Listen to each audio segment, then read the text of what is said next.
What's up, you guys? In one of my other videos talking about whether bread routes were a good business to buy, I mentioned in the comments to someone else that bread routes could be an absolute nightmare for certain types of owners, and someone asked me why I thought that.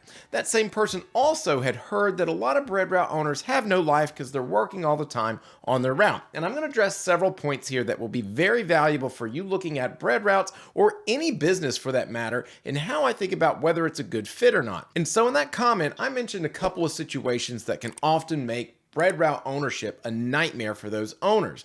And when a lot of times people think about buying a business, they just think about whether it's profitable or not, and then they think that it's a good fit. And the reality is that your personal suitability for a business matters more than the business itself. And so in that comment, I mentioned that people that are looking to net more than about $125,000 a year are probably not a good fit for bread routes. And the reason why is that most of them don't make that. Now, people will still buy these businesses, even though they make less than that, because they're often led to believe by brokers and sellers that, hey, even though it's only netting $90K today, you can make it so much better. You're going to be able to grow this business. You're going to be able to make $150,000 after you just do a couple of easy things. Well, while that can be true, the vast majority of time, it's not true. You're not going to be able to control the net income on a bread route to that sort of level. Now, granted, it does happen. There are exceptions. We're talking about averages here. But most of the time, whenever we see bread routes grow in terms of profitability, it's not really up to you as much as it's the territory, the natural growth of the area that you are distributing in, and those sorts of things. And so the owners that thought that they could get this business to make it make far more than what it's currently making end up hating it because they realize it can't.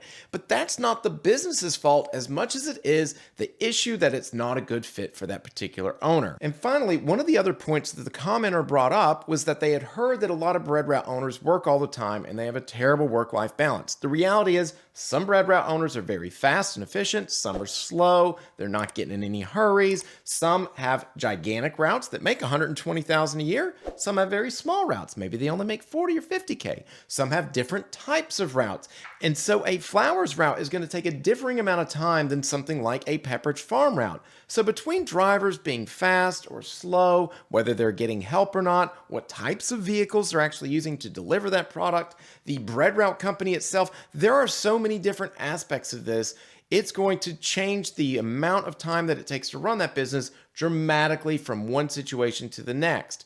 And so it's not like there is a one size fits all whenever it comes to looking at these businesses and trying to figure out whether it's a good fit. And so some routes will take 30 hours a week, some 15, some 60. It just depends on a lot of different situations. And so whenever someone says routes are good or routes are a nightmare, you need to think about all of these different aspects to this to understand whether they're going to be good or bad for you and what you're looking for in a business. So be very cautious of any sort of blanket statements that can kind of happen, especially in the route world. So while on one hand, routes can be a nightmare for some people, they can also be a fantastic business for other people. It's just a matter of trying to understand the specific situation to figure out which one of those camps you're going to be in. So anyway, hopefully this helps out a little bit, gives you some extra perspective. Like, subscribe, and we'll talk to you soon. Bye-bye.